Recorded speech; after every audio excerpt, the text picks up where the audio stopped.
ଦର୍ଶକ ବନ୍ଧୁ, କନ୍ୟା ଆଦ୍ୟ ଋତୁମତୀ ମାସର ଫଳ ବିଷୟରେ ଗତ ଭିଡ଼ିଓରେ ମୁଁ କହିଥିଲି।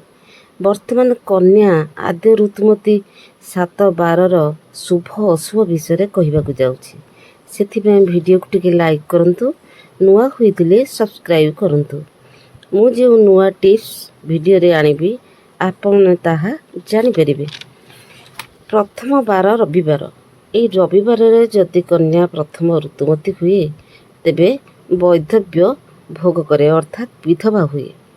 ସୋମବାର ଯଦି ଋତୁମତୀ ହୁଏ ତେବେ ପ୍ରତିବ୍ରତା ହୋଇଥାଏ। ମଙ୍ଗଳବାର ଋତୁମତୀ ହେଲେ ବେଶ୍ୟା ପ୍ରକୃତିର କନ୍ୟା ହୋଇଥାଏ। ବୁଧବାରରେ ଯଦି ଋତୁମତୀ ହୁଏ ତେବେ ଧନବାନ ହୋଇଥାଏ। ଗୁରୁବାରରେ ଋତୁମତୀ ହେଲେ ଧନ, ଜନ, ଗୋପ, ଲକ୍ଷ୍ମୀ ସବୁକିଛି ହୋଇଥାଏ। ଶୁକ୍ରବାରରେ ଋତୁମତୀ ହେଲେ ବହୁ ପୁତ୍ରର ଜନନୀ ହୋଇଥାଏ ଏବଂ ଶନିବାରରେ ଋତୁମତୀ ହେଲେ ଶରୀର ରୁଗ୍ଣ ହୋଇଥାଏ। ଦର୍ଶକ ବନ୍ଧୁ, ଅଧିକ ଜାଣିବାକୁ ହେଲେ ୟୁଟ୍ୟୁବ୍ର ଲଙ୍ଗ୍ ଭିଡ଼ିଓକୁ ଦେଖନ୍ତୁ। ରହୁଛି, ଜୟ ଜଗନ୍ନାଥ।